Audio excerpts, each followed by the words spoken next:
अपनी बात की शुरुआत एक प्यारी सी मनोहारी कहानी के साथ कर रहा हूं।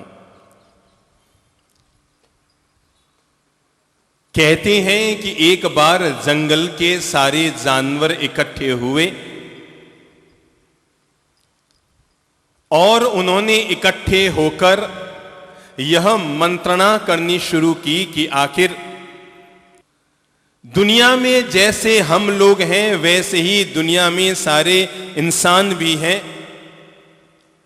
पर एक बात समझ में नहीं आ रही है कि हम भी खाते हैं वो भी खाते हैं, हम भी देख सकते हैं वो भी देख सकते हैं, हम भी सुन सकते हैं वो भी सुन सकते हैं, हम भी परस्पर बातचीत करते हैं और वो भी बातचीत करते हैं, पर इस दुनिया में इंसान के समाज को, मनुष्य के समाज को ज्यादा ऊंचा माना गया है और जानवरों को ज्यादा नीचा माना गया है। इसका कारण क्या है?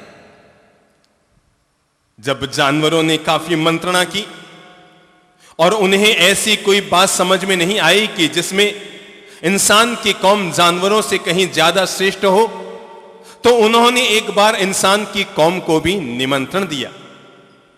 एक और सारे जानवर इकट्ठे होकर बैठ गए। जितने तरह के जंगल के जानवर और पशु पक्षी थे, सबने प्रीत बढ़ाई और एक साथ बैठ गए और उधर सारे के सारे इंसानों की कौम भी इकट्ठी हो गई। दोनों में आपस में मंत्रणा होनी शुरू हुई। जानवरों ने कहा, भाई तुम और हम दोनों समान हैं, तुम अपने आप को हमसे श्रेष्ठ क्यों साबित करते रहते हो? इंसानों ने कहा, देखो भाई, जानवर कभी इंसान का मुकाबला नहीं कर पाएंगे। अरे जो खूबियां हम में हैं वो खूबियां दुनिया में और किसी में नहीं हैं। अरे दुनिया में कोई जानवर ऐसा नहीं है जो खूबियां इंसानों में है वो जानवरों में भी हो। तो जानवरों ने कहा, बताओ तुम में ऐसी कौन सी खूबी है कि जिसके चलते तुम हमसे श्रेष्ठ हो? और तभी इंसानों ने देखा कि उनके पास ऐश्वर्या खड़ी थी। उन्होंने झट से ऐश्वर्या को लाके आगे खड़ा किया और कहा, देखो देखो, इसकी जितनी सुंदर आंखें हैं ना, क्या तुम्हारे किसी भी जानवर की इतनी आंखें सुंदर है? इंसान की आंखें बहुत सुंदर होती है, महिलाओं की आंखें बहुत सुंदर होती है, जानवरों की इतनी सुंदर आंखें नहीं होती, इसलिए हम इंसान जानवरों से ज्यादा श्रेष्ठ है। और जैसे ही ये बात जानवरों ने सुनी, उन्होंने झट से अपने में से हिरण को लाके आगे खड़ा किया और कहा, जरा बताओ कि हिरण से भी ज्यादा सुंदर आंखें दुनिया में किसी की होती हैं? अरे दुनिया में सबसे सुंदर आंखें तो जानवरों में हिरण की होती है, इसलिए किसी की सुंदर आंख हो तो क्या कहा जाता है? मृग नयनी है, कि इस जैसी सुंदर आंखें किसी और की नहीं है। तुमसे ज्यादा सुंदर आंखें तो जानवरों में हिरण की है। बात जम गई। इंसानों को ही लगा, यार बात तो सही है, जब भी किसी की सुंदर आंख हो तो हम जड़ से क्या कहते हैं? अरे भाई ये तो मृगनयनी है, हिरण जैसी आंखें हैं, खूबसूरत आंखें हैं, इसकी तो मृगनयनी कहलाया करती है। और तभी इंसानों ने लता मंगेशकर को आगे खड़ा किया और कहा, देखो तुम्हें क्या पता है, अरे इंसान के पास जितना सुनहरा कंठ है ना, क्या जानवरों के पास वैसा हो सकता है? जानवर ने कहा, जाओ रे जाओ, जब भी कोई इंसान खूबसूरत गाता है तो सबको यही कहती है कि ये कोयल कंठी है। और झट से कोयल को लागे आगे खड़ा किया और कोयल ने कुहू कुहू कुहू कुहू कुहू की तान छेड़ी और इंसानों को लगा ये जानवर फिर जीत गए, आंखों में भी जीत गए, कंठ में भी जीत गए, वाणी में भी जीत गए। इंसानों ने तब ये कहा कि सुनो, हमारे पास दारा सिंह है। इंसानों ने कहा, हमारे पास बड़े बड़े पहलवान हैं, बड़े बड़े बहादुर लोग हैं। और तब इंसानों ने अपने बहादुर लोगों को लाके आगे खड़ा किया। जानवरों ने कहा, जाओ रे जाओ, और उन्होंने झट से शेर को इशारा किया, सिंह आगे आओ तो। और जैसे ही सिंह दहाड़ा, सारे पहलवान ठप हो गए। कब पता लगा? तुम्हारी पहलवानी, हम जानवर जब लग जाते हैं ना, हमारे शेर जैसा कोई पहलवान नहीं। जरा बताओ तो बताओ, तुम हमसे श्रेष्ठ कैसे हो? कहानी थोड़ी बनी बनाई सी लग रही है, पर कहानी का परिणाम बड़ा जोरदार आएगा। और तब कहते हैं, इंसानों ने कहा कि जितना खूबसूरत चेहरा हमारे यहाँ इंसान का होता है दुनिया में किसी का नहीं होता। जानवरों ने झट से मोर को लाकर खड़ा किया और कहा जरा बताओ कि मोर के चेहरे से भी ज्यादा सुंदर कोई चेहरा इंसानों के पास है? और तब इंसानों ने कहा हम लोग भोजन बड़े सात्विक दृष्टि से करते हैं। और तभी इंसानों ने हंस को लाकर खड़ा किया जानवरों ने और कहा जरा बताओ कि जैसे हंस भोजन करता है सार सार को गई लाई और तोता दे उड़ाए, क्या ऐसे इंसान भोजन करते हैं? लगा फिर ये जीत रहे हैं। और तभी इंसानों ने कहा अरे भाई हम लोग आपस में बांट बांट कर खाते हैं, तुम जानवर तो एक एक अपने आप ही सारा खा लेते हो। और तभी जानवरों ने कौवों की कौम को लाके आगे खड़ा किया और कहा जरा बताओ कि जैसे कौवे आपस में मिल बांट कर अगर एक रोटी मिल जाए तो अकेला कौवा नहीं खाएगा, काव काव काव काव काव काव करते करते सारे कौवों को इकट्ठा कर लेगा और उसके बाद सारे कौवे भोजन करेंगे। क्या इंसान इस तरह मिल बांट कर खाना खाता है? और तभी इंसानों ने कहा अरे भाई इंसान बड़े स्वामी भक्त होते हैं। बताएंगे अब किसको लाया होगा जानवरों ने? किसको लाया होगा? है कुत्ते को लेकर आए और लाकर कहा जरा बताओ कि कुत्ते जैसी स्वामी भक्ति किसी की हो सकती है? अरे इंसान है कि जिस कंधे के सारे खड़ा होता है जिंदगी में एक दिन उसी कंधे पर चोट मारा करता है। जानवर ऐसा नहीं करते। अरे देखो कुत्ता कितना वफादार है। इंसानों को लगा फिर ये जानवर बाजी जीत गए। और तब इंसानों ने कहा हम लोग मेहनत बहुत कर सकते हैं। और तब जानवरों ने किसे आगे खड़ा किया होगा? गधे को आके लाके आगे खड़ा किया और कहा जरा बताओ कि गधे की तरह कोई मेहनत कर सकता है क्या? लगातार बेचारा खाता क्या है और दिन भर मेहनत करता है। और तभी इंसानों ने कहा कि हम लोगों में त्याग बहुत है। जानवरों ने झट से गाय को लाके खड़ा किया और कहा जरा बताओ कि इसकी तरह का त्याग किसी के पास है क्या? खाती है घास और देती है दूध। इंसानों को लगा आज तो हम बाजी हार जाने वाले हैं। और तब उन्होंने कहा अरे भैया अरे तुम्हें नहीं पता हम जो इंसान है ना आपस में बड़े मिलजुल कर परिवार बनाकर रहते हैं। जानवरों ने झट से सूअर को आगे किया और वो जैसे ही सूअर नहीं आगे आई कि उसके 9 बच्चे हैं, पूरा परिवार का परिवार साथ आ गया। जरा बताओ कि जैसे ये रहता है तुम इंसान लोग ऐसे रह सकते हो क्या? इंसानों ने लगा सारी बाजियां जानवरों ने आज जीत लिया, मार ली है। और तब इंसान ने अपनी ओर से अंतिम शस्त्र चलाया और कहा कि सुनो भाई सुनो, हम मान गए कि तुम हमसे सब में श्रेष्ठ हो। ऐसी कोई चीज नहीं है जिसमें तुम हमसे श्रेष्ठ न हो। और तब इंसान ने एक और दांव खेला और वो है इंसान तेज दौड़ सकता है। इंसान तेज दौड़ सकता है। कहानी आपको बच्चों की लग रही है ना, पर आगे जाके लगेगा कि बड़ों के काम की है कि इंसान दौड़ सकता है। जानवरों ने जड़ से घोड़े को आगे लाके खड़ा किया और कहा बताओ उसके मुकाबले में कोई दौड़ कर पाएगा? इंसानों को लगा आज हम हार गए। तभी एक बुद्धिमान इंसान खड़ा हुआ और उसने कहा कि भैया हम मानते हैं कि तुम हम सब में सब काम में हमसे श्रेष्ठ हो, पर जरा एक बात बताओ, हम इंसानों में खासियत है कि हम इंसान आपस में प्रेम से रहते हैं। क्या कहा? हम इंसान लोग आपस में घर और परिवार और समाज में सब प्रेम से रहते हैं। जानवरों ने कहा जाओ तुम जीत गए, पर बात याद रखना, जब तक तुम आपस में घर और परिवार में प्रेम से रहोगे तब तक इंसान कहलाओगे, और जिस दिन प्रेम करना बंद कर दोगे उस दिन जानवर और तुम हम बराबर हो जाएंगे। एक पलड़ा तुम्हारा भारी हो गया और वो है कि तुम प्रेम से रह सकते हो, शायद हम जानवर नहीं रह सकते। पर याद रखना, जब तक इंसान की कौम, मानव की कौम, इंसानियत की कौम जब तक अपने घर में, परिवार में, समाज में, दोस्तों में, मित्रों में, परिचितों में जब तक प्रेम से रहती रहेगी, तब तक मानकर चलना कि तुम जानवरों से श्रेष्ठ हो। और जिस दिन ये प्रेम तुम्हारे हाथ से खिसक जाए तो समझ लेना, जा घर प्रेमन संचरे ता घर जान मसान।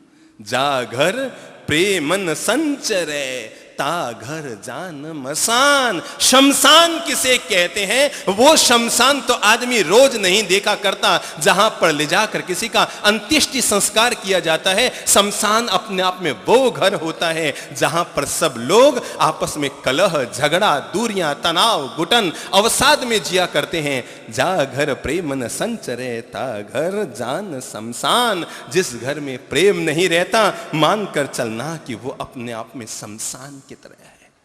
किसी भी परिवार को खुशहाल रखना है, किसी भी परिवार को आनंदित रखना है, किसी भी परिवार को स्वर्ग सरीखा सुनहरा रखना है, तो उसके लिए उस घर में केवल दो चीजें चाहिए। घर के सब लोगों में आपस में प्रेम चाहिए।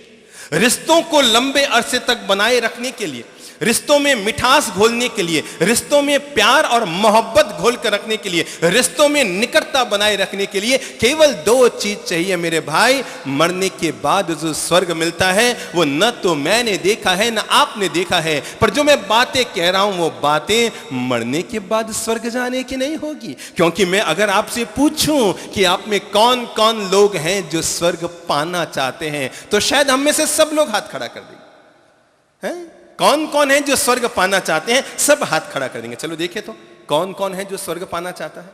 बाकी के लिए नरक की कामना कर दो। क्यों भी कुर्सी वालों के लिए क्या इच्छा है? आपके लिए नरक की कामना करूं, और अगर स्वर्ग पाना चाहते हैं तो हाथ खड़ा कर दो। क्योंकि सबसे पहले स्वर्ग नरक में जहां भी जाना है, कुर्सी वालों का नंबर पहले आना है। हम जमीन वाले तो नीचे रह जाएंगे, ठीक है ना। तो सब लोगों ने हाथ खड़ा कर दिया कि स्वर्ग पाना है। चलो अब मैं पूछूं, आज की तारीख में किस किस को स्वर्गीय होना है, ताकि उसका फोटो लगा के तस्वीर तैयार कर लूं। कौन कौन है?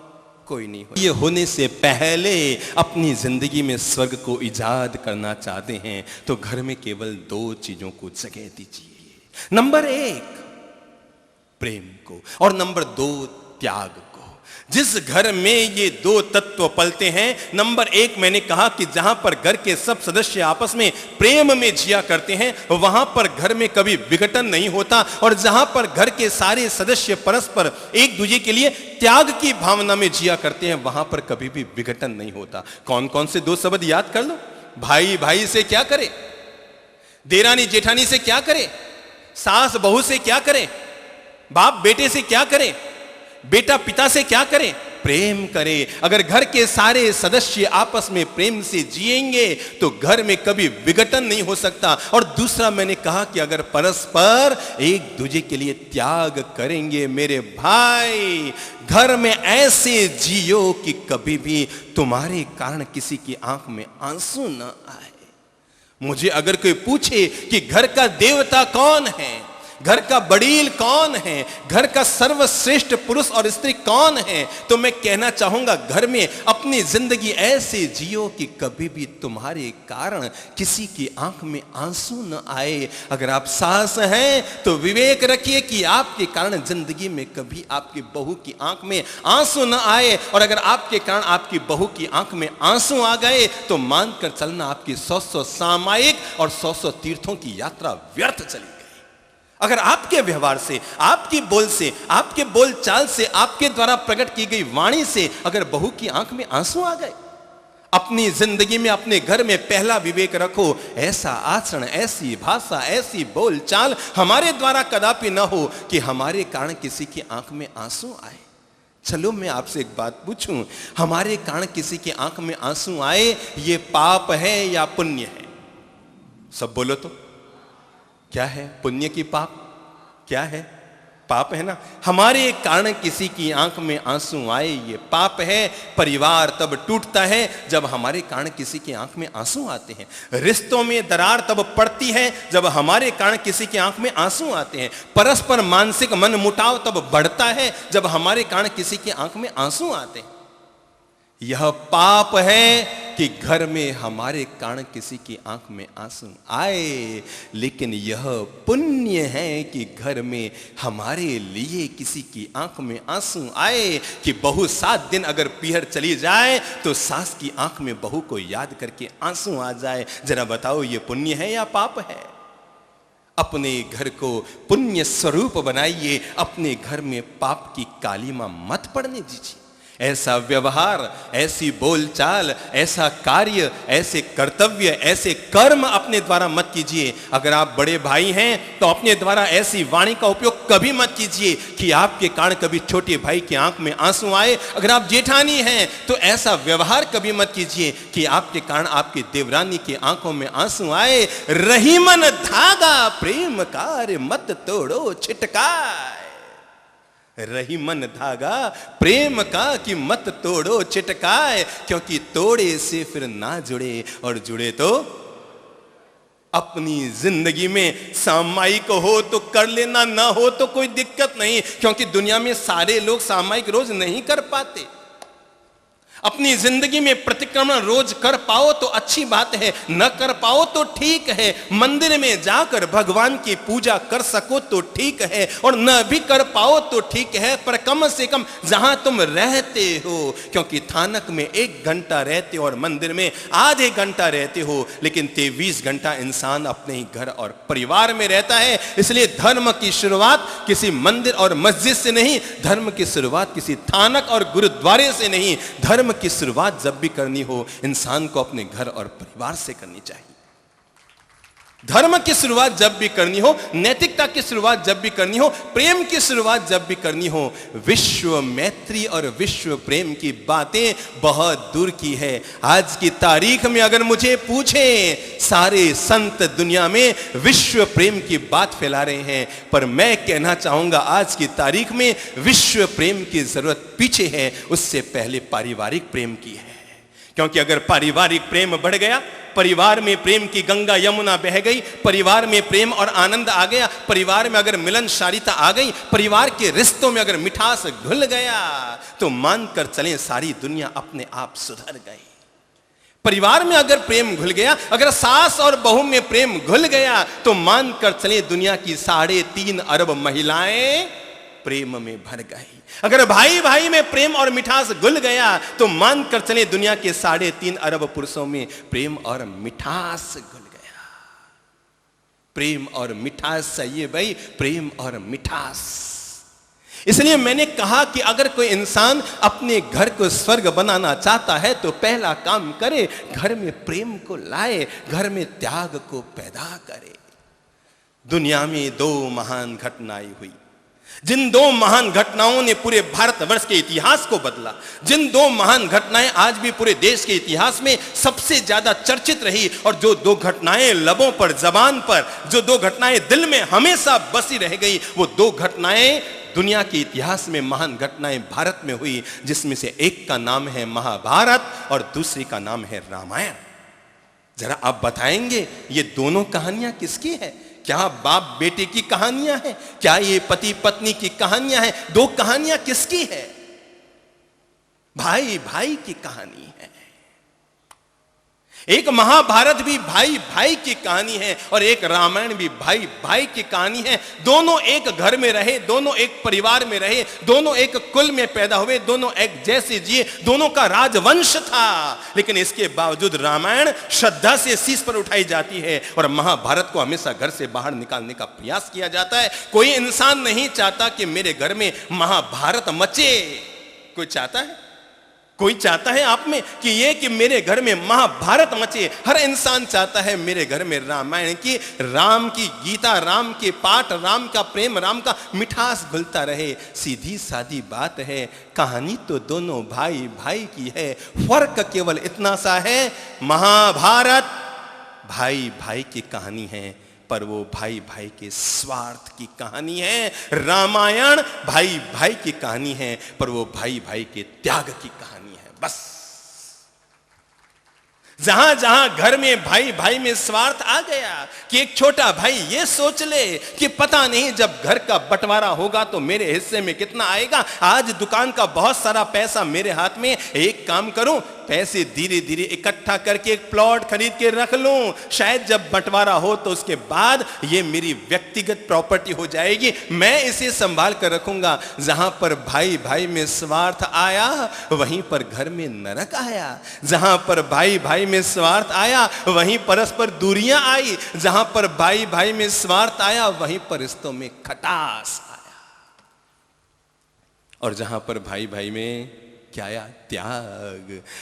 वहां कहता है मैं राजा बनूं, वो कहता है मैं राजा बनूं, तो महाभारत बनती है। और वो कहता है तुम राजा बनो, और वो कहता है नहीं तुम राजा बनो। जहां पर एक दूसरे के लिए राज का त्याग किया जाता है तो उसका नाम सर्वश्रद्धेय रामायण बन जाता है। आओ मिठास घोले, रस घोले, सरसता घोले, आनंद घोले, प्रेम घोले, घर में माधुर्य घोले। इस तरह से रिश्तों को बनाएं कि हमारे रिश्ते एक दूसरे के लिए त्याग के बन जाएं। कुछ दिन पहले एक बहन जी मेरे पास खड़ी थी। मैंने यूं ही बात बात में ही पूछ लिया। मैंने कहा बहन जी जरा एक बात का जवाब दीजिए। बात ऐसे ही रामायण पर चल रही थी तो मैंने कहा जरा एक बात का जवाब दीजिए कि जैसे राम को वनवास हुआ वैसे ही आपके पति को भी वनवास हो तो आप क्या करेंगे? बहनों बताओ क्या करेंगे? अगर जैसे राम जी को वनवास हुआ और सीता की जगह आप होती और राम की जगह आपके पति होते तो आप क्या करते? क्या करते बहन बताएंगे? जरा बताओ, सच सच बोलना। सच सच साथ जाते तो इतनी जबी जान से क्यों बोले हो? हैं साथ जाते कि पीहर जाते? तो मोबाइल ले जाओ, बात करते रहना, समय काटते रहेंगे। मैं कहा तुम्हारे पीछे पीछे चक्कर काटती रहूंगी, जब आ जाओ तो वापस आ जाना। पर वो बहन जी बिल्कुल इनके जैसी थी। जैसे आगे आगे बहन जी बैठे हैं ना, बिल्कुल इनके जैसी थी। उसने भी झट से कहा जैसे इन्होंने कहा साहब मैं तो अपने पति के साथ जाऊंगी, वैसे ही उसने भी कहा साहब मैं तो अपने पति के साथ जाऊंगी। मैंने कहा यार तेरा हुलिया देख के लग तो नहीं रहा है कि तू इतनी दूध की धुली हुई है? लग तो नहीं रहा है कि तू इतनी दूध की धुली है कि पति को 14 साल का वनवास हो और तू साथ चली जाए। मैंने कहा पक्की बात? कि हाँ बाप जी पक्की बात। अगर मेरे पति को 14 साल का वनवास हो जाए, राम की जगह मेरे पति हो और सीता की जगह मैं रहूं, तो मैं भी पति के साथ वनवास चली जाती। मैंने कहा क्यों? तो कहने लगी 3-3 सासों के नीचे रहने के बजाय वनवास में रहना कहीं ज्यादा साताकारी। 3-3 कितनी? 3-3 सासू है। उसने कहा सीता की जगह मैं होती तो मैं भी वही फैसला करती जो सीता ने किया, 3-3 सासों के नीचे। अब ये हमारी सोच पर निर्भर करता है कि हम सासू को जीवन की सांस समझें। सासू को देखो भाई, एक बात तो तय है कि तभी आप लोग आपस में एक दूसरे से मन मुटाव बना लो, दूरी बढ़ा लो, कुछ भी कर लो, पर एक बात तो तय है। दुनिया में ये जितनी महिलाएं बैठी है, मैं देख रहा हूं उनमें से अगर ये 5000 महिलाएं हैं तो 3000 महिलाएं लगभग शादीशुदा होगी, 4000 महिलाएं शादीशुदा होगी। और जो भी महिला शादीशुदा है, केवल मैं उनसे एक प्रश्न पूछना चाहता हूं कि आपका पति आपको किसने दिया? पीहर से पापा ने सब कुछ दिया, पर पति सासू माँ ने दिया। जिसने आपका सौभाग्य दिया और आपका सौभाग्य जिसकी कोख में पला, मेरी बहनों, राजस्थानी का वो शब्द जीवन भर जोड़ कर रखिएगा अपने अंतर मन में, और वो है जैसे तैसे भी निभा लो।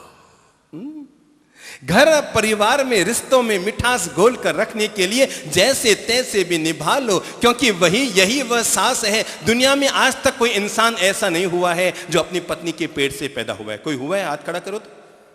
कोई भी इंसान अपनी पत्नी के पेट से पैदा हुआ है? जब भी इंसान पैदा हुआ है तो अपनी माँ बाप से पैदा हुआ है, और अगर माँ बाप से पैदा हुआ है तो जीवन में पहली सीख ये रखकर चलो, और वो है जिनसे हम पैदा हुए हैं मरते दम तक उन्हें भी जैसे भी हम निभाएंगे निभाएंगे निभाएंगे, हर हालत में निभाएंगे। सास वो है कि जिसने आपको पति दिया है, और मेरी माताओं आपकी बहू नहीं, वो आपकी बेटी से भी बढ़कर है। जरा मुझे बताए कोई भी महिला कि आपकी बेटी ने आपको क्या दिया?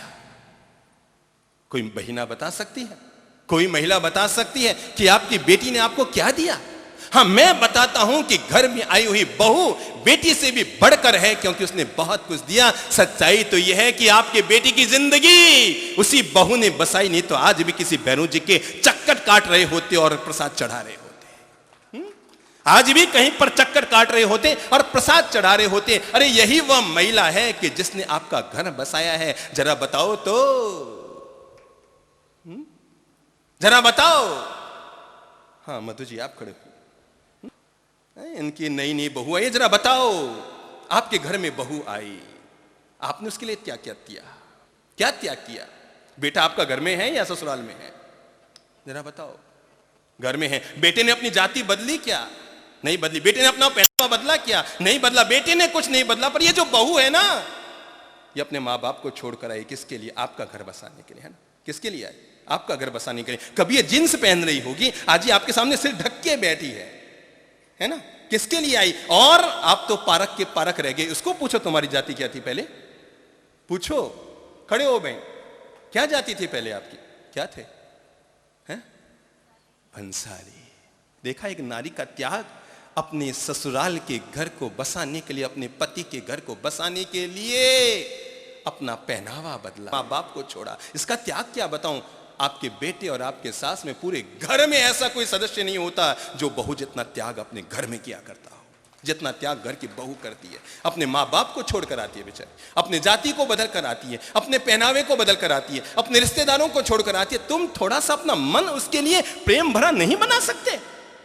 उसने आपके लिए सब कुछ छोड़ा, सब कुछ त्याग किया, पर आप तो अपनी तरफ से सोचो, आपने क्या उसके लिए त्याग किया? आपने उसके लिए क्या बड़प्पन दिखाया? आपने उसके लिए, वो अकेली आई आपके घर में, आप पहले के पहले 9 सदस्य थे, अभी भी 9 के 9 हो, आप आपस में घुल मिल रहे हो, पर उसको तो घुलने मिलने में वक्त लगेगा। हो सकता है आपके घर का खान पान अलग था, इनके घर का खान पान अलग है, तो आपके घर के भोजन को बनाते बनाते सीखते हुए समय लगेगा। आपकी ये छोटी सी टिप्पणी, बहू को तो कुछ भी बना नहीं आता है, आप नहीं जानते उसकी पूरी जिंदगी को ऐसा करके आप प्रश्न चिन्ह खड़ा कर रहे हैं। इसलिए मैंने कहा कि परस्पर क्या बढ़ाओ, क्या बढ़ाओ, हैं? क्या बढ़ाओ?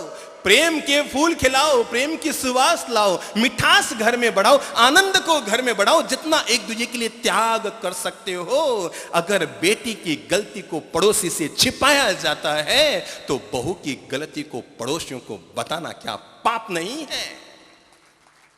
बेटी की गलती को पड़ोसी से आप छिपा लेते हैं, पर बहू से अगर गलती हो जाए तो उसके पीहर तक जब तक न खबर पहुंचा दें, आप चैन की सांस नहीं ले पाते। मेरे भाई, आओ हम अपने अपने घर में चलते हैं, ठीक है ना? घर को स्वर्ग बनाते हैं। एक महानुभाव मेरे पास आए, आकर कहने लगे, साहब मैं अपने घर में मंदिर बनाना चाहता हूं, जरा आप चलें। हम उनके घर में गए तो वो आले की जगह पूछना चाहते थे कि कौन सी जगह पर मंदिर का आला बनाया जाए, है कौन सी जगह पर मंदिर का आला बना जाए। हम गए उस घर में तो देखा दोनों भाई भाई एक ही घर में अलग रह रहे हैं, दोनों में बोलचाल कम है, खाना पीना अलग है, धंधा पानी अलग है, छोटे छोटे घर में बच्चे हैं, छोटी छोटी बहुएं हैं, पर घर अलग हो गया है घर में। तो मैंने उनसे कहा कि भैया आप मुझे लेकर आए हैं कि घर में मंदिर का आला कहाँ बनाया जाए। अगर आप दोनों भाई भाई आपस में प्रेम से रहना शुरू कर दो तो घर में मंदिर के आले की जरूरत नहीं होगी, क्योंकि फिर घर ही मंदिर बन जाएगा।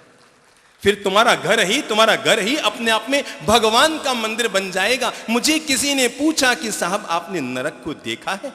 मैंने कहा हाँ देखा है।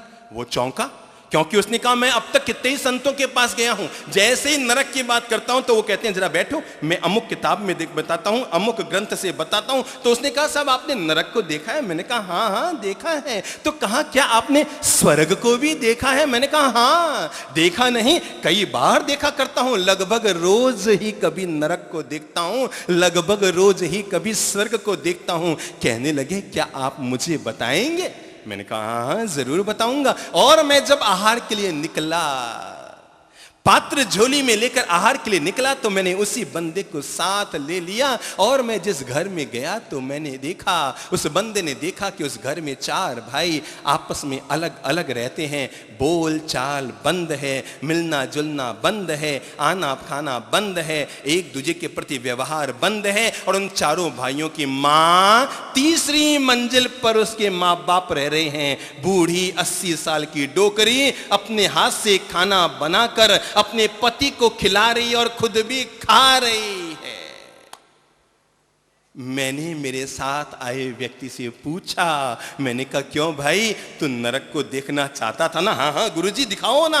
मैंने कहा बस ये जो घर की व्यवस्था है ना कि घर में 4 भाई है और 75 साल की बूढ़ी माँ को अपने हाथ से रोटी बेलकर अपने पति को खिलानी पड़ रही है और खुद को खानी पड़ रही है, तो इसी का नाम क्या है? घर का नरक है। और जहां पर 5 भाई आपस में मिलजुल कर एक साथ रहकर मम्मी पापा के इशारे पर पूरा घर जहां पर हिलता हो, और जहां पर मां की एक आवाज पर कि बेटा 1 गिलास पानी लाना, तो 4 बहुएं एक साथ गिलासे लेकर पहुंचती हो, तो इसी का नाम स्वर्ग है। मेरे भाई, अपने घर को नरक बनने से बचाओ और अपने घर में स्वर्ग को इजाद करने का प्रयास करो। पहले अपन लोग शहर की भीतरी बस्ती में रहते थे, है ना। कोई खांडा फलसा, कोई सिंगपोल, कोई कबूतरों का चौक, कोई घोड़ों का चौक, और कोई इधर उधर 9 चौक, और वहां सब रहा करते थे। और पता है वहां पर मकान कितने बड़े बड़े होते थे, 9 बाई 30 का प्लॉट। क्यों जी, इतने छोटे छोटे मकानों में रहते थे ना। अभी भी कभी कभी शहर में जाते हैं ना, ये भीतरी बस्ती में परकोटे के अंदर, दरवाजों के अंदर, तो देखा करते हैं लोगों के मकान इतने छोटे छोटे हैं, इतने छोटे छोटे। एक बार तो मैं एक मकान में गया तो मुझे लगा कि इसमें घुसने के बाद कोई बेचारा मोटा आदमी आ जाए तो निकल ही नहीं पाएगा।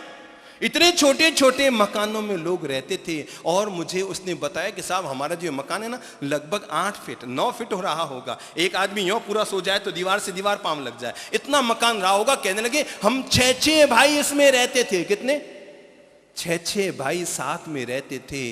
मेरे भाई, पहले लोगों के मकान छोटे होते थे पर दिल बहुत बड़े होते थे, इसलिए छोटे मकान में 5-5 भाई रहते थे। अब लोगों के मकान तो कॉलोनियों में बहुत बड़े बड़े हो गए हैं, पर दिल बहुत क्या हो गए? संकुचित हो गए हैं। और इसी का कारण 12 बाई 22 के छोटे से मकान में 5 भाई रहते थे। अब 60 बाई 120 फीट के मकान में एक बीबी, एक बच्चा और एक आदमी खुद रह रहा है। इसके अलावा रहने को कोई मिल नहीं रहा है। हाँ मेरे भाई, आओ अपने अपने परिवारों में चलते हैं, अपने अपने परिवारों में प्रेम की रोशनी घोलने की कोशिश करते हैं, प्रेम का मिठास लाने की कोशिश करते हैं, प्रेम का माधुर्य लाने की कोशिश करते हैं, एक दूसरे की जिंदगी में उतर के देखने की कोशिश करते हैं। मैं घर में कितना स्वार्थ में जी रहा हूं या मैं घर में कितना त्याग में जी रहा हूं, ठीक है ना। मैं घर में स्वार्थ में जी रहा हूं या मैं घर में त्याग में जी रहा हूं। आओ हम इस पे उतरते हैं, अपने घर के रिश्तों में मिठास घोलने की कोशिश करते हैं। घर में जो रिश्ते हैं आज रिस रहे हैं, घर में जो रिश्ते हैं वो क्या हो रहे हैं?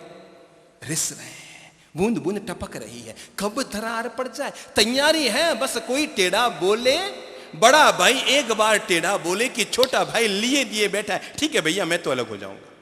पापा एक बार टेढ़े बोल दें कि बेटा लिए दिए बैठा है, ठीक है पापा मैं अपनी बीवी बच्चों के साथ दूसरा घर बसाऊंगा, आप मम्मी के साथ प्रेम से रहो। लिए दिए बैठे हैं, जैसे कोई इंतजारी कर रहे हैं, जैसे कोई कांच की तरह जिंदगी जी रहे हैं कि एक छोटा सा झटका लगे और टूटने फूटने को तैयार, दरार पड़ने को तैयार, अलग होने को तैयार, एक दूसरे से मकान अलग बनाने को तैयार। हम जैसे इंतजारी कर रहे हैं कि कब हम आपस में अलग हो जाएं, कब हम आपस में दूर हो जाएं, कब हम एक दूसरे से अलग थलग हो जाएं। मेरे भाई, घर में जो हमारे रिश्ते हैं, उन रिश्तों में सबसे पहला, सबसे प्यारा, सबसे निकटवर्ती रिश्ता होता है जिसे हम कहते हैं हमारे माँ बाप का रिश्ता। चलिए, किस किस रिश्ते के प्रति कौन कौन सा कर्तव्य है और कैसे कैसे उन रिश्तों को निभाएं, कैसे कैसे उन रिश्तों को जिएं, कैसे कैसे उन रिश्तों का पालन पोषण करें। मैंने कहा घर में सबसे महत्वपूर्ण रिश्ता होता है माँ बाप। सच्चाई तो यह वो रिश्ता नहीं होता, जिस घर में माँ बाप होते हैं वही तो घर होता है। बस जहां भाई भाई अलग हो गए, दूरियां बढ़ा ली। अभी गया था अजमेर में घर में आहार लेने के लिए। उनकी बहुत इच्छा थी कि घर में बैठ के आहार करें, तो घर में देखा वो भाई अलग, वो भाई अलग, ऊपर माँ बाप अलग, एक वो भाई अलग, सब अलग अलग रह रहे हैं। कहने लगे साहब हमारे घर में बैठकर भोजन कीजिए। बहुत जिद करने लगी, साहब आप जहाँ ठहरे हैं बहुत दूर हैं, आहार हमारे घर में बैठ के कर लीजिए, पात्र आपके साथ है। मेरे मुंह से यूं ही निकल पड़ा उस घर को देखकर। मैंने कहा भैया आजकल मैंने शमशानों में खाना खाना बंद कर दिया है। आजकल शमशानों में खाना खाना बंद कर दिया है। गए थे हम एक घर में, बड़ा गौरव हुआ। बाहर में मकान पर लिखा हुआ था मातृ छाया। क्या लिखा था? मातृ छाया। बड़ा अच्छा लगा कि आज भी बच्चे ऐसे हैं जो अपने घर का नाम मातृ से, माँ से रखते हैं, पिता से रखते हैं, मातृ छाया। बड़ा अच्छा लगा। हम प्रमुदित होकर घर के अंदर गए, आहार वगैरह लिया और जब रवाना होने लगे मंगल पाठ देते हुए, तो यूं ही पूछा, घर में न तो मम्मी नजर आई न उसके पापा नजर आए। घर में एक छोटा बच्चा था, एक बिटिया थी, उसकी पत्नी और वो 4 ही लोग थे। तो मैंने यूं ही थोड़ा यूं पूछा, मैंने कहा क्या बात है, आपके मम्मी जी, मतलब मेरे पूछने के भाव थे कि मम्मी जी मतलब दुनिया में नहीं है क्या, मेरे ऐसे भाव थे पूछने के पीछे। वो झट से कहा, नहीं नहीं बाप जी मेरी मम्मी है ना। मैंने कहा अच्छा कहीं बाहर गए हुए क्या, नजर नहीं आए कहीं भी। कहा नहीं मम्मी तो गांव में रहती है, यहाँ से 50 किलोमीटर दूर है गांव, पुष्कर के आगे, वहाँ गांव में रहती है। मैंने कहा गांव में मतलब कितने भाई हो? कहने लगा मैं तो एक ही भाई हूँ। मैंने कहा एक ही भाई है, फिर गांव में क्यों रहते हो? कहने लगे क्या बताऊं महाराज जी, मेरी पत्नी और मेरी माँ में बिल्कुल नहीं बनती। हर समय अनबन अनबन अनबन अनबन अनबन, टूटन टूटन, दरार दरार, तकरार तकरार लगी रहती है। सो मैंने सोचा मम्मी को फिर गांव में रख दूं, वो वहां सुखी और हम यहां सुखी। मैंने कहा ठीक है। हम दरवाजे तक आए, फिर मैंने दरवाजे पे नाम पढ़ा। क्या नाम था? मातृ छाया। मैंने उस व्यक्ति से कहा, मैंने कहा भाई मुझे तुम्हारे मकान का एक बड़ा खूबसूरत नाम ध्यान में आ रहा है। कहा हाँ गुरुजी बताओ ना, आप कहें तो अभी ये नाम उतरा के नया नाम लगा दूंगा, इससे भी प्यारा। मैंने कहा हाँ मुझे इससे भी प्यारा नाम एक नजर आया है। मैंने कहा अगर तुम मेरा कहना माने तो कल सुबह ही इस मकान का नाम बदल देना और इसका नाम पत्नी छाया रख देना। क्या रख देना? जिंदगी में बहुत सारी हकीकतें होती हैं जिन्हें हम हंसकर टाल जाते हैं, पर हमारी जिंदगी की सच्चाइयां होती है, सच्चाइयां। तो मैंने कहा अगर हो सके तो मेरा कहना मानो, इस मकान का नाम पत्नी छाया रख दो। जिस घर में मां की छाया भी नहीं पड़ती उसका नाम मातृ छाया रखने का औचित्य क्या है? जिस घर में मां की छाया तक नहीं पड़ती उस घर का नाम मातृ छाया रख भी दो न भी रखो तो कहां फर्क पड़ता है मेरे भाई। जिंदगी में और कोई फर्ज निभा पाओ ना निभा पाओ, पहली बात ध्यान रखना, तुम्हारा जीवन, तुम्हारे जीवन की व्यवस्था, तुम्हारा पालन पोषण, सब कोई अपने बचपन को याद कर लें। किसकी कोख से पैदा हुए, किसने हमें पैदा करने के लिए दर्द सहन किया, किसने हमें 9 महीने तक ढोया, याद करें किसने हमारा पालन पोषण किया, किसने हमारे पोतड़िए धोए, किसने हमारी लैट्रिन बाथरूम साफ की, किसने हमें कपड़े पहनाए, किसने हमें जिंदगी में खाना खिलाया। कौन थे ऐसे जो गीले में सोए और हमें सूखे में?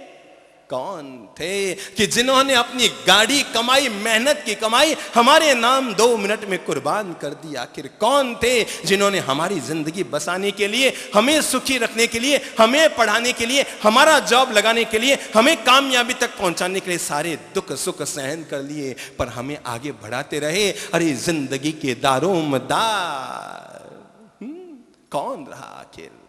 किसने पैदा किया? याद करो, चलो बोलो सब, किसने पैदा किया? सासू जी ने पैदा किया, ससुर जी ने पैदा किया, साली जी ने पैदा किया, किसने पैदा किया? सोचो, सोच सोच कर सोचो, किसने हमारा पालन पोषण किया, किसने हमारी छोटी छोटी लातें खाई, कौन गीले में सोई और हमें सूखे में सुलाया, कौन थे कि जो हमारी जिंदगी में हर पल हमारे साथ जुड़े रहे? मेरे भाई जिंदगी में एक पुण्य जरूर कमाना, जरूर कमाना। जब तुम पैदा हुए और तुमने पहली सांस ली, जब तुम पैदा हुए और तुमने पहली सांस ली तो तुम्हारी मां तुम्हारे पास थी। बस एक पुण्य कमाना कि जब वो अंतिम सांस ले तो तुम भी उसके पास जरूर रहे। जिंदगी में केवल एक पुण्य जरूर कमा लेना कि जब बूढ़ापे में वे बीमार पड़ जाएं और अंतिम सांस के करीब पहुंच जाएं अपने माँ बाप, तो एक काम करना और वो है कि उनकी सेवा कर लेना, उनके अंतिम सांस निकले तो उनके पास रह जाना। मेरे भाई जिन मूर्तियों को हम बनाते हैं हम उनकी तो पूजा करते हैं, अच्छी बात है, मैं मंदिर और मूर्ति में श्रद्धापूर्वक विश्वास करता हूं, पर फिर भी कहूंगा जिन मूर्तियों को हम बनाते हैं हम उनकी तो पूजा करते हैं, पर जो माँ बाप हमारी जिंदगी बनाते हैं हम उनको क्यों दुत्कार बैठते हैं, हम उनकी पूजा क्यों नहीं करते हैं, हमें उनको प्रणाम करने में क्यों संकोच आता है? जरा सोचिए। हमें उन्हें नमन करने में, उनका सम्मान करने में, उनको भगवान तुल्य मानने में हमें क्यों संकोच आता है? हम कैसे उनके सामने जबान लगा देते हैं, हम कैसे उनकी बात टाल देते हैं, हम कैसे झट से उनके सामने गुस्सा कर बैठते हैं, हम कैसे आक्रोश से भर जाते हैं, हम कैसे अपने मन की हर बात बुरे स्वर में भी उनको कह देते हैं। आखिर ये सब कैसे हो जाता है? हम कैसे कल्पना कर लेते हैं कि हम उनसे अलग हो जाएं? जिन्होंने हमारी जिंदगी बनाई, अरे वो पेड़ क्या अपनी जिंदगी को आगे बढ़ाएगा जो अपनी जड़ से ही अलग होने की कोशिश कर रहा है? मां बाप तो हमारी जिंदगी में पेड़ की जड़ की तरह थी कि जिसके पर हमारी जिंदगी का ये वृक्ष खड़ा हुआ, ये वट वृक्ष खड़ा हुआ। जरा भला सोचो, उनसे कभी अलग होने की सोचना भी पाप नहीं है। अलग होना तो बहुत दूर की बात है, पर उनसे अलग होने की सोचना भी क्या हमारी जिंदगी का बहुत बड़ा पाप नहीं है? हाँ मेरे भाई, कभी किसी लॉयंस क्लब का मेंबर बनकर सेवा के काम कर पाओ तो ठीक, न कर पाओ तो ठीक। बहुत सरल होता है। आप में कई लोग होंगे, कई अमीर लोग होंगे जो लॉयंस क्लब के मेंबर होंगे, कई लोग हैं जो लॉयंस क्लब के अध्यक्ष बनना चाहते हैं और राज्यपाल बनना चाहते हैं और प्रांतपाल बनना चाहते हैं। पता नहीं उसके लिए कितनी उलट बांसियां खेलते रहते हैं।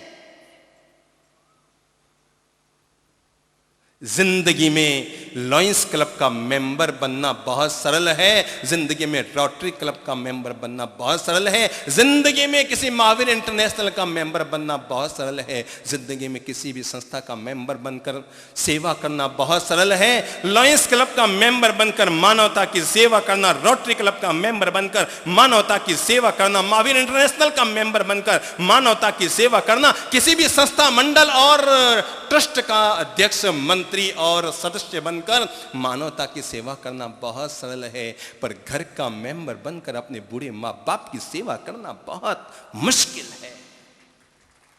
और आदमी की जिंदगी की शुरुआत किसी क्लब के मेंबरशिप से नहीं होनी चाहिए, आदमी की जिंदगी की शुरुआत अपने घर की मेंबरशिप से होनी चाहिए। पहले घर के तो मेंबर बन जाओ। सोचते हो मैं उस क्लब का मेंबर बनकर, आज हम वृद्धाश्रम में सेवा करने जा रहे हैं, आज हम उस क्लब के मेंबर बनकर आंखों का चिकित्सा शिविर करवा रहे हैं, परसों हम पोलियो का कैंप लगवा रहे हैं। अच्छी बात है, पर जरा देखो वृद्धाश्रम में जाकर सेवा करने वाले भैया, तुम्हारे घर में बूढ़ी दादी सा 90 साल की है और उनकी थाली में कड़क फुल्का और ठंडी दाल आ गई है, क्या वो सुख से खा पा रही है कि नहीं खा पा रही है? जरा मुझे बताओ कि किसी इंसान के सामने 4 विकल्प हो।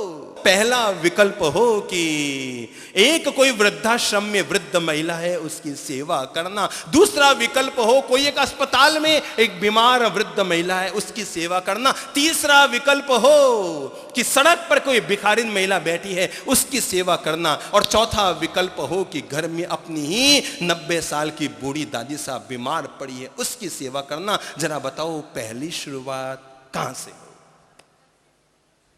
बताओ कहां से हो? चलो भाई एक बात छोड़ो, मेरी दाढ़ी में आग लगी हो और आपकी दाढ़ी में आग लगी हो, तो पहले किसको बुझाएंगे? किसकी आग बुझाएंगे? वो कहते हैं मैं आपकी आग बुझाऊंगा। रे रे रे रे। अरे मेरे भाई, लगी नहीं है ना, तब लग रहा है कि आपकी बुझाऊंगा। पर एक बात ध्यान रखें, तय है मेरी दाढ़ी में आग लगेगी तो पहले मैं अपनी दाढ़ी की आग बुझाऊंगा, और आपकी दाढ़ी में आग लगेगी तो आप अपनी दाढ़ी की आग बुझाएंगे। तो अपनी सेवा की पहली शुरुआत सोचो, घर के बूढ़े दादा दादी से करो। अरे मेरे भाई, जब दादी साहब, बड़ी बूढ़ी दादी साहब जब ऊपर चली जाए ना, तो किसी क्लब के मेंबर बनकर दूसरों की सेवा कर लेना। पर जब तक तुम्हारी अपनी दादी साहब घर में बीमार पड़ी है, तुम्हारे पापा जी घर में बीमार पड़े हैं, तुम्हारे दादाजी घर में बीमार पड़े हैं, तो क्या करो? शुरुआत श्री गणेश अपने ही घर में सेवा से करो, क्योंकि नख से सिख तक ऐसा हमारे शरीर में कुछ भी नहीं है जो हमारे माँ बाप ने हमें ना दिया हो। इसलिए उनको जितना सुख पहुंचाओ, उनको जितनी साता पहुंचाओ, उनके मन को जितनी खुशियां दो, अगर तुम चाहते हो कि तुम्हारे भाग्य सदा हरे भरे रहें, मैं आपको बता दूं कि हम दोनों भाई बचपन में पढ़ने में कमजोर थे और आर्थिक दृष्टि से हमारा घर भी कमजोर था, पर अगर ईश्वर ने शिखर तक पहुंचाया तो उसमें एकमात्र कारण रहा, हम लोगों ने अपने माँ बाप की बहुत सेवा की और जिसकी बदौलत, उनकी दुआओं की बदौलत बचपन में अपनी जिंदगियों में क्लासों में फेल होने वाले बच्चे आज पूरी दुनिया में अपना नाम कमा रहे हैं। माइतों की दुआओं की बदौलत। या तो दुनिया में किसी की दुआएं काम नहीं करती, सब बकवास है, इसकी दुआ लो, उसकी दुआ लो, उसकी दुआ लो, उसकी दुआ लो, सब बकवास है। या तो दुनिया में किसी की दुआ काम नहीं करती, और अगर जिंदगी में किसी की दुआ काम करती है तो याद रखना युवकों, इंसान की जिंदगी में सबसे पहले अपने मां बाप की दुआएं काम करती है, और जो उनकी दुआएं पा गया उसका बेड़ा पार, जो उनके आशीर्वाद ले गया उसकी जिंदगी ऊंचाई पर पहुंच गई, जो उनके दिल को खुश कर गया, जो उनके दिल में खुशियां फैला गया, तय मानकर चलो वो जीवन की खुशियां बटोर गया। अपने घर को स्वर्ग सरीखा आनंदपूर्ण प्रेमपूर्ण बनाने के लिए पहला काम करो, और वह घर के जो बड़े बुजुर्ग हैं ना, घर के जो बड़े बुजुर्ग हैं उनकी सेवा शुश्रूषा, उनका संभाल, उनकी पूरी तरह से उनके प्रति निष्ठा से उनका ध्यान रखना। तय मानकर चलो आखिर हर दिन लौट कर आता है। आज आपकी सास कभी बहू थी तो विश्वास रखो, आज आप बहू हैं तो कभी सास भी होंगे और आपके भी बहू होगी। और दुनिया का नियम है, जो बोएगा वही पाएगा, तेरा किया आगे आएगा, सुख दुख है क्या फल कर्मों का, जैसी करनी वैसी भरनी। एक पढ़ी लिखी महिला किसी घर की बहू बनकर आई, बहू बनकर आई और पति भी डॉक्टर और वो भी डॉक्टर, और धीरे धीरे उसे सासू मां आंखों में खटकने लगी। बूढ़ी थी, घर के आंगन में चारपाई लगा के बैठी रहती थी, उसे सोफे पर बैठना अच्छा भी नहीं लगता था, और वो पुरानी साड़ी में घर में बैठी रहती, दांत भी टूटने लग गए तो कभी कभी मुंह से लार भी गिर जाती थी। बहू को लगा कि ये मेरे घर में ठीक नहीं लग रही है, और उसने जैसे तैसे अपने पति के कान भर के और ये निर्णय करा दिया कि सासू माँ को, यानी आपकी मम्मी को, यानी अपनी सासू माँ को अपन शहर में जो वृद्धाश्रम खुला है ना, वहां ले जाते हैं, वहां उनकी सार संभाल होगी। कई बूढ़े बुढ़ियाएं रहती हैं, वहां मन लगा रहेगा। पता नहीं आदमी यूं तो जिंदगी भर अपनी बीबी पर अपनी मनमानी चलाता रहता है, पर शायद मां बाप के मामले में वो बीबी की मनमानी मान जाता है। क्यों जी? और ऐसा ही हुआ, वो तैयार हो गया। पहले तो उसने कहा नहीं ठीक नहीं है, मेरी मां ने मुझे पाला है, पोसा है, बड़ा किया है, पर आखिर जब सारी बातें हुई तो अंततः इस निर्णय पे आ गए कि हम मिलने जुलने जाते रहेंगे। और मां जी को अगले दिन सुबह सुबह बेटे ने कहा, मम्मी मम्मी चलो मैं आपको अपना घर लेकर जाता हूं। वृद्धाश्रम का नाम क्या था? अपना घर। घटना को ध्यान से सुनिएगा, वृद्धाश्रम का नाम था अपना घर। कहा चलो मैं आपको अपना घर लेकर जाता हूं, और वहां भी बड़ी खुशी लगा, बेटे ने कोई नया मकान बनाया होगा, अच्छी सी कोई कोठी बनाई होगी, अपना घर। और झट से खुशी खुशी उसने अपनी 2-4 साड़ियां लोहे की पेटी में डाली, बंद की, और खुशी खुशी आगे आ गई और गाड़ी में आके बैठ गई। और अब 15 मिनट तक चलकर गाड़ी जहां पहुंची तो वहां पर एक बड़ा आलीशान खूबसूरत मकान था, जिसके बाहर लिखा था अपना घर। मां के मन में आया, ओ तो मेरा बेटा इतना आगे बढ़ गया, इतना खूबसूरत मकान बनाया इसने। बड़ी खुश हुई बुढ़िया, और जब अंदर लेकर गए, खूब सारे बुढ़िया बुढ़िया वहां बैठे थे, कोई 75 साल की, 80 साल के, 85 साल के, 82 साल के, अलग अलग गांव शहरों से आए हुए बूढ़े बुढ़ियाएं वहां पर बैठे थे, सबकी सार संभाल हो रही थी। और बुढ़िया जैसे ही अंदर आई तो उसने बेटे से कहा, बेटा ये क्या, किसका घर है? कहा माँ जी अपना घर है। और वृद्धा को समझते देर न लगी, ये अपना घर नहीं, ये वृद्धाश्रम है। जो अपना घर था वो पराया हो गया, जो पराया घर है आज वही अपना हो गया। वृद्धा भीतर आई, पर अपने मन को वो समझा न पा रही थी कि क्या मैं अपने घर से दूर यहाँ अकेली रह जाऊंगी, सब बुढ़ियाओं के बीच, पोते पोतियां वहां। उसने बहू से कहा कि बेटा तू कहे तो मैं घर में नीचे वाले कक्ष में रह जाऊंगी, मुझे यहाँ अकेले मत रख, मेरा पोते पोतियों के बिना मन नहीं लगेगा, मैं यहाँ अकेले न रह पाऊंगी। उसकी आंखों में आंसू आ गए। बहू ने कहा मम्मी जी रहना तो आपको यहीं पड़ेगा, माँ जी आपको यहीं रहना पड़ेगा, हम आपके साथ सब आपको। यार माँ जी की आंख में आंसू आने लगे। बेटा मुझे अकेला मत छोड़, मुझे साथ ले जा, मेरा मन नहीं लगेगा।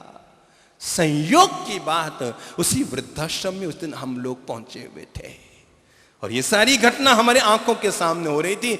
मैं गया बहू के पास और जाकर मैंने कहा, बहू रानी वो झट से चौंकी। हाँ महाराज जी प्रणाम। मैंने कहा ये आपकी सासू माँ है? हाँ बाप जी, घर में सार संभाल होती नहीं है, यहाँ रहेंगी। तो फिर मम्मी कहने नहीं नहीं बाप जी मैं यहाँ नहीं रहती, मुझे घर भेज दो, मेरा मन नहीं लगेगा। मैंने कहा कोई दिक्कत नहीं है बहन, अपनी सासू माँ को यहीं रख दो, कोई दिक्कत नहीं है। पर जरा एक बात बताओ, पीहर में तुम्हारी मम्मी है क्या? हाँ हाँ महाराज जी जरूर है। मैंने कहा एक काम करो, अपनी पीहर की मम्मी को भी यहीं भेज दो, समदन समदन साथ साथ रहेगी और अपना मन बहलाती रहेगी। समदन समदन साथ साथ रहेगी और अपना मन बहलाती रहेगी, जिंदगी काटती रहेगी। बहू को काटो तो कौन नहीं, उसके पास कोई विकल्प नहीं बचा था अपनी सासू को वापस अपने घर ले जाने के अलावा, क्योंकि सामने हम जो खड़े थे।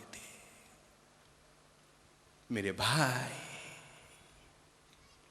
आओ कुछ ऐसे काम करें जो घर को स्वर्ग बनाए, हम अपना फर्ज निभाएं, हम अपना फर्ज निभाएं।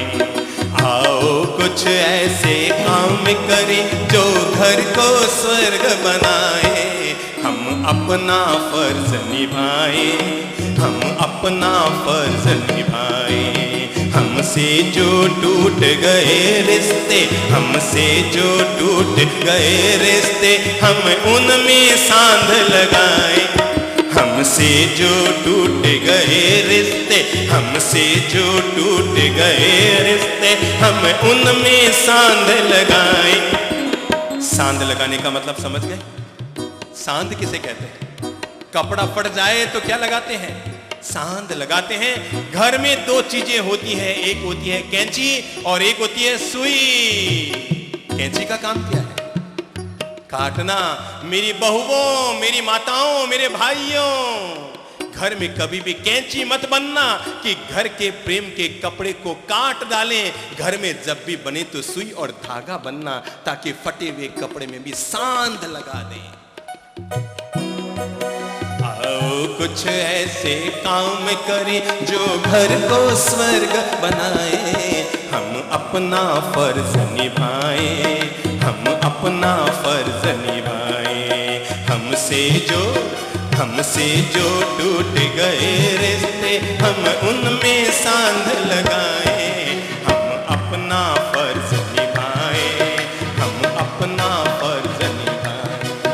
कमर सीधी कर लो, सब गाएंगे, बहुत प्यारा गीत।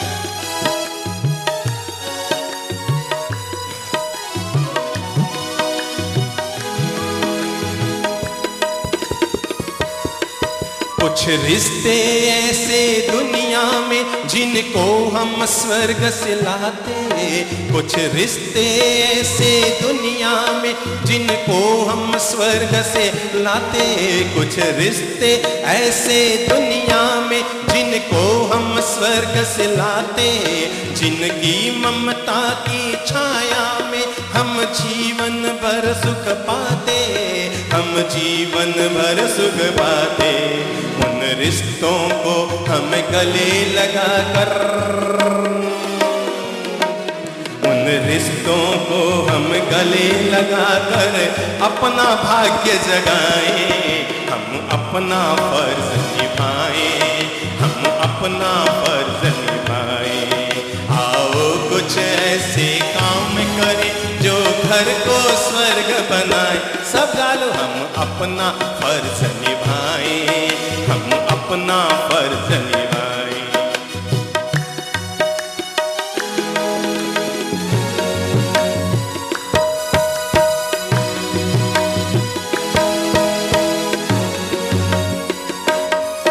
जिस जिस घर को हमने घर माना, ध्यान से सुनिएगा, जिस घर को हमने घर माना उसको हम मंदिर माने। जिस घर को हमने घर माना उसको हम, सब गालो, जिस घर को हमने घर माना उसको हम मंदिर माने। और माता पिता को उस मंदिर की पावन प्रतिमा जाने। और माता पिता को उस हाथ जोड़ लो,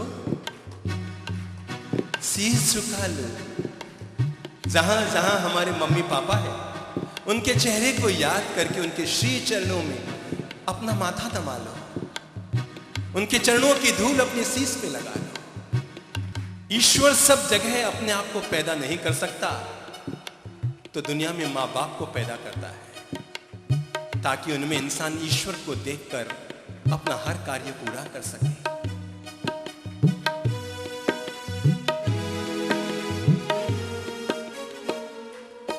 जिस घर को हमने घर माना उसको हम मंदिर माने।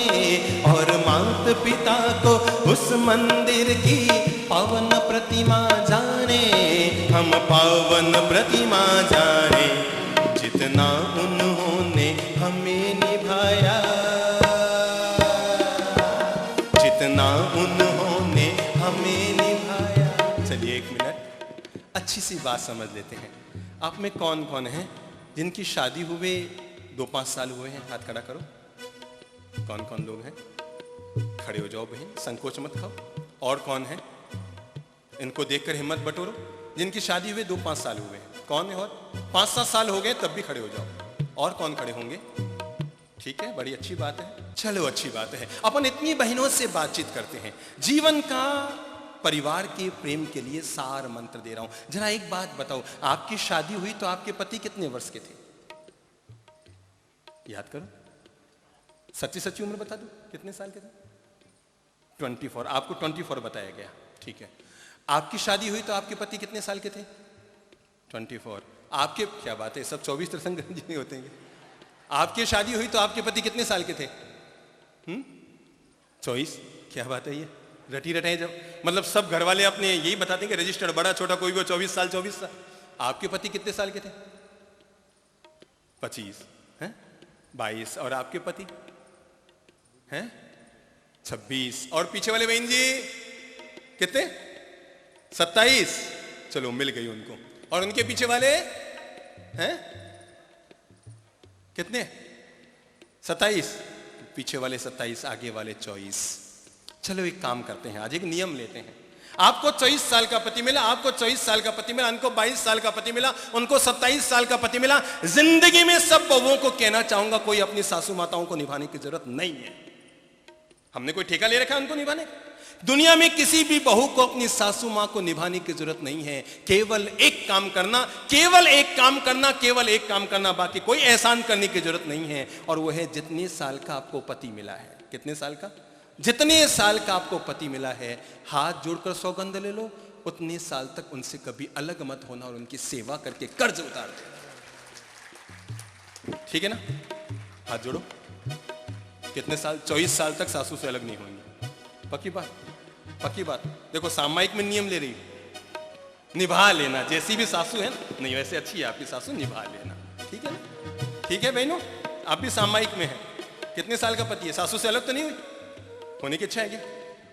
बाबू जी कान में बताऊंगी। जितना उन्होंने हमें निभाया, सीख लो सारी बहुओं जीवन का पाठ। जितना उन्होंने हमें निभाया, उतना उन्हें निभा दे। हम अपना फर्ज निभाए, हम अपना फर्ज निभाए। आओ कुछ ऐसे काम करें, आओ कुछ ऐसे काम करें जो घर को स्वर्ग बनाए। हम अपना फर्ज निभाए, हम अपना फर्ज निभाए। आओ कुछ ऐसे काम करें जो घर को स्वर्ग बनाए। हम अपना फर्ज निभाए, हम अपना फर्ज निभाए।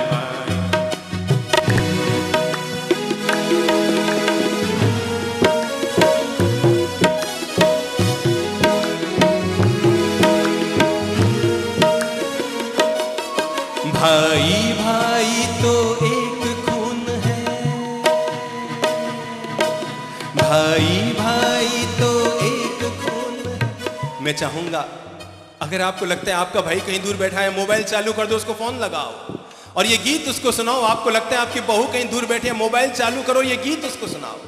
अगर आपको लगता है आपके और आपके भाई के बीच में थोड़ी सी दूरियां बन गई, अपने मोबाइल ऑन करो, उसका नंबर लगाओ और ये गीत सुनाओ। भाई भाई तो एक खून है, उनमें कौन पराया।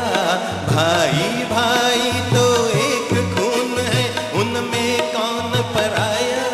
जो एक दूजे के लिए हुए, हमने क्यों उन्हें बुलाया। जो एक दूजे के लिए हुए, हमने क्यों उन्हें बुलाया।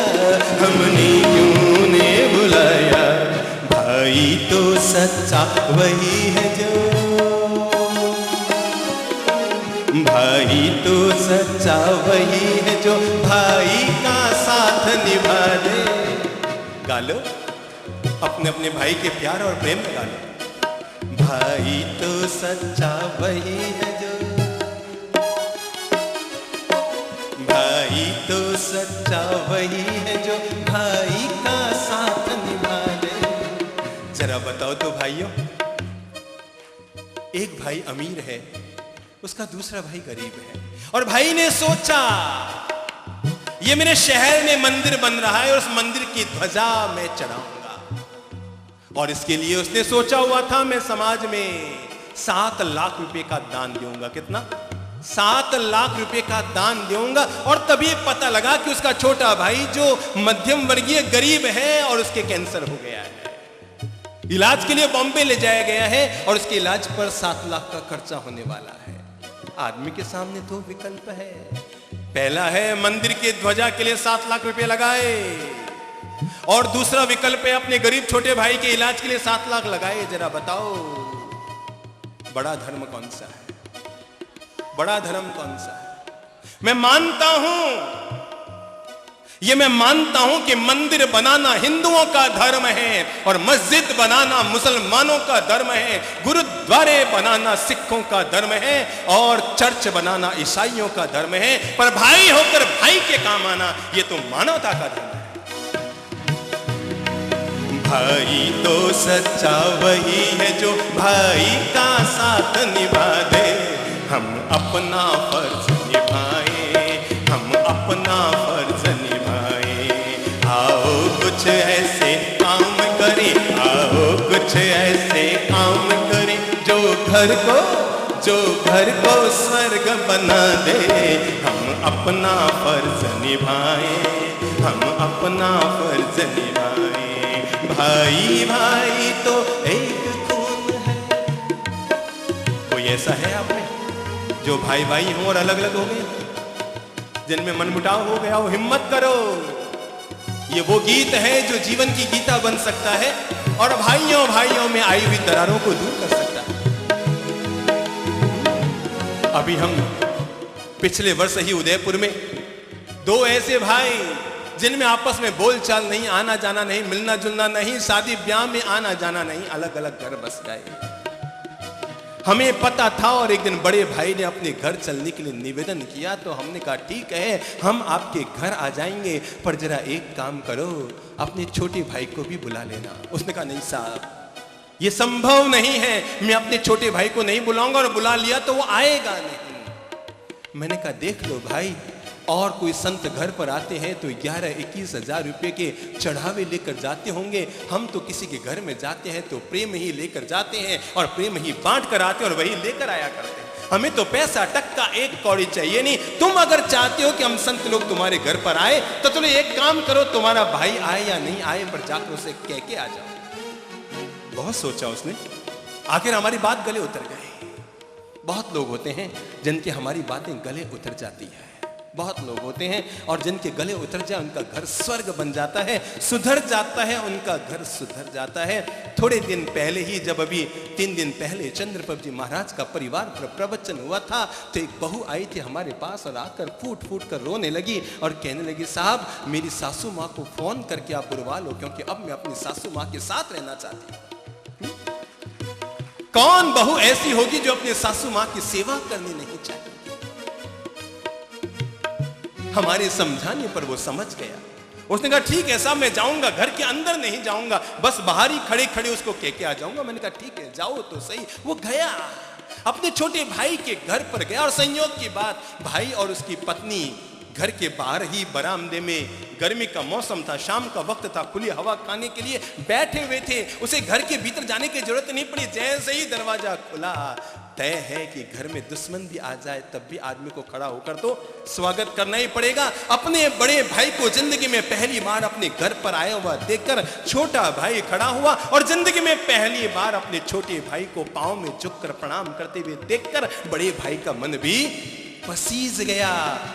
बड़े भाई ने कहा, भाई वो टाउन हॉल मैदान में जो बड़े संत आए हैं ना, मैंने उन्हें निवेदन किया है अपने घर आने के लिए, तू भी आए तो आ जाना। महाराज जी ने कहा है कि, थोड़ा ईगो तो भीतर था ना, महाराज जी ने कहा है कि अपने भाई को कह के आ जाओ कि वो भी आ जाए, तो तुम भी आ जाना।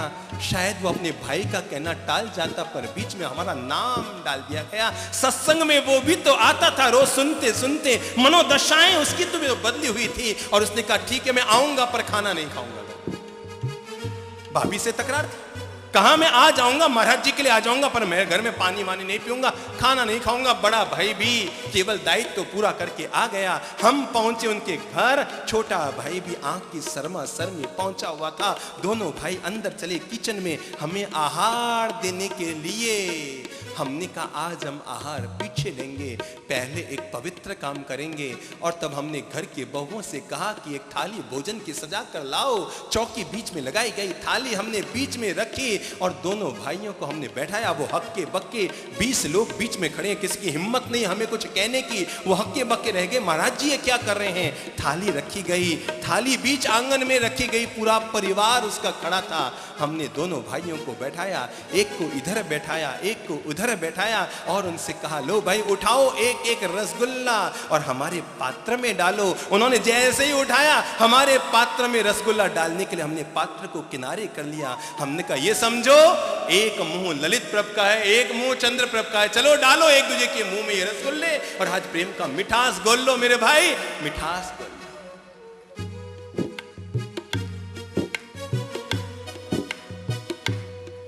भाई भाई तो एक खून है, उनमें कौन पराया। भाई भाई तो एक खून है, उनमें कौन पराया। जो एक दूजे के लिए हुए, हमने क्यों उन्हें बुलाया, हमने क्यों उन्हें बुलाया। सब गा लो, मैं चाहूंगा सब लोग गा लो इस गीत को। बहुत प्यारा गीत है, फिर पता नहीं कब सुनने को मिले। ये वो गीत है जिसने देश में हजारों टूटे हुए परिवारों को जोड़ा है। भाई भाई, हाथ खड़ा करो। कौन कौन है जो यहाँ दो भाई आए हुए हैं, हाथ खड़ा करो। और कौन कौन है, सब जिन्होंने हाथ खड़ा किया वो खड़े हो जाओ, खड़े हो जाओ, अपने अपने भाई के पास पहुंच जाओ। शर्म मत खाओ, जो खावे शर्म फूटे उनारा करम। कहाँ है, अपने अपने भाई को ढूंढ लो।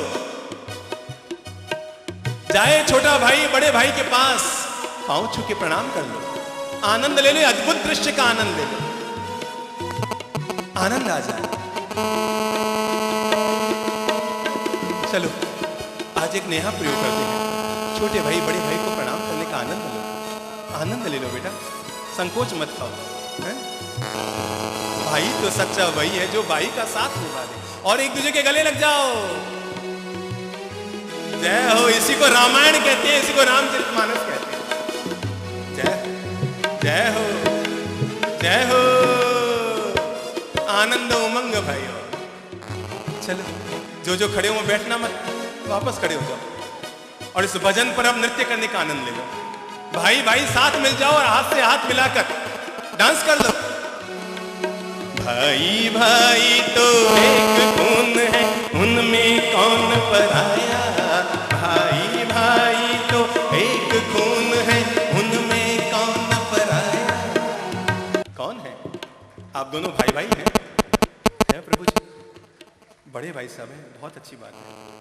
तो जाइए गले मिल लीजिए बड़े भाई साहब से, हमारे सामने मिलेंगे, ठीक है? बहुत अच्छी बात है, आ जाओ प्रभु जी आ जाओ, बहुत अच्छी बात है। आनंद है, आनंद है। हम लोग गांधी मैदान में आते ही तो इसीलिए हैं कि भाई भाई में प्रेम की गंगा यमुना बहा दे। शाबाश, ताली बजाइए।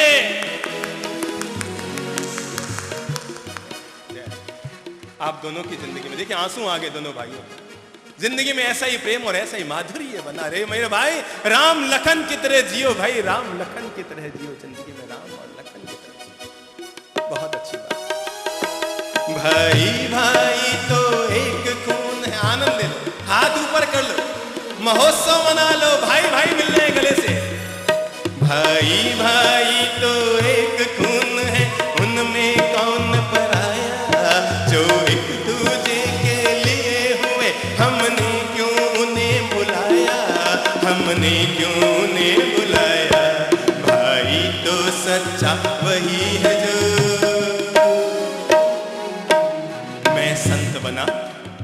मैं संत बना, मुझ पे कृपा और अनुग्रह करके श्री चंद्रप्रभ जी भी संत बने।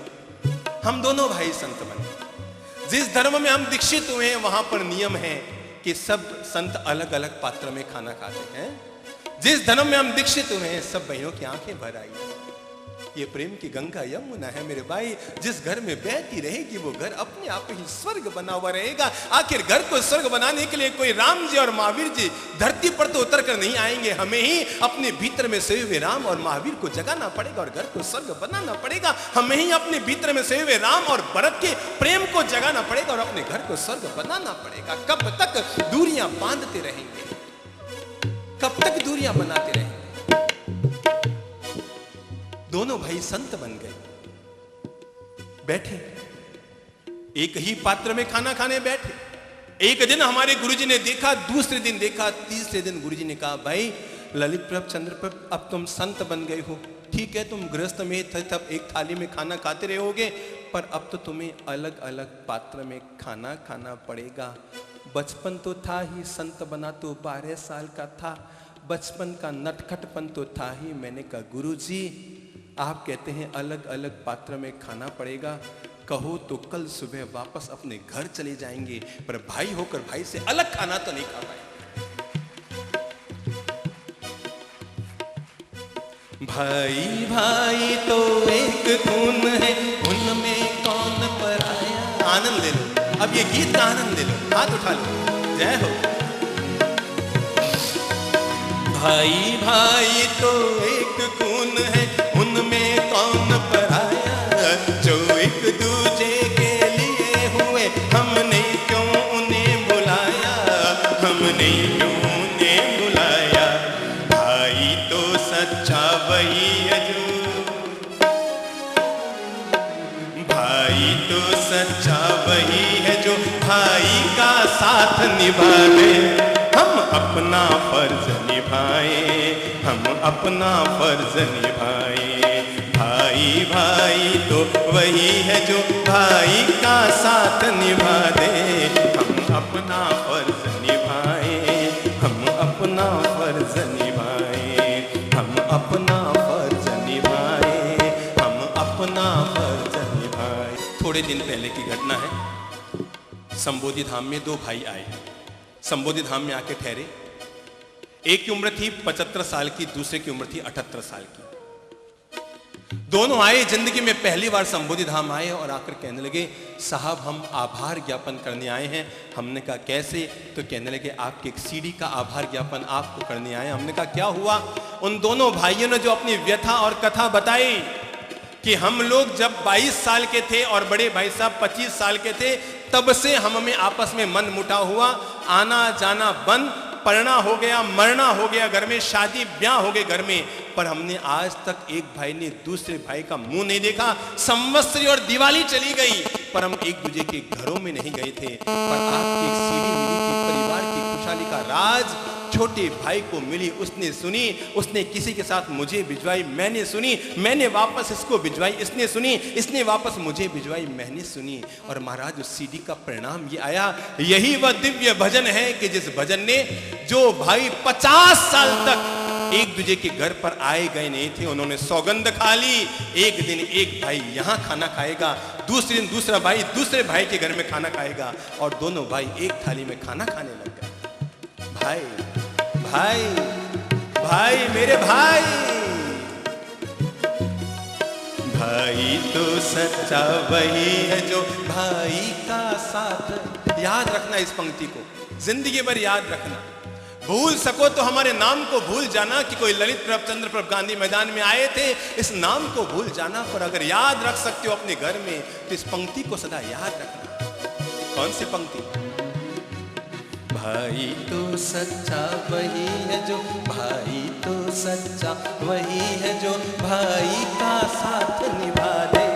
हम अपना फर्ज निभाएं, हम अपना फर्ज निभाएं। आओ कुछ ऐसे काम करें जो घर को स्वर्ग बनाए।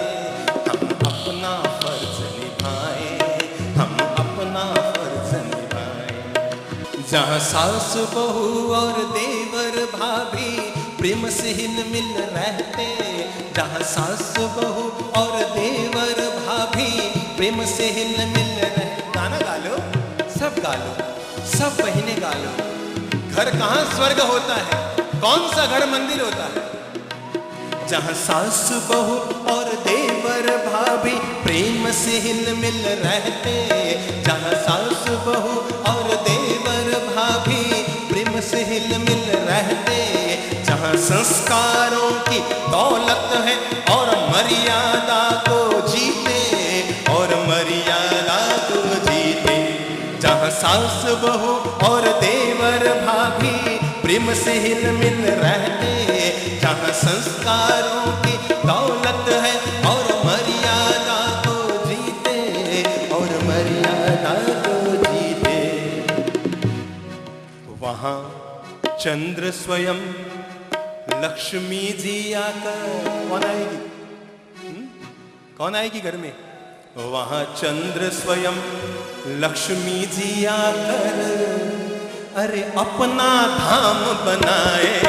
हम अपना फर्ज निभाए, हम अपना फर्ज निभाए।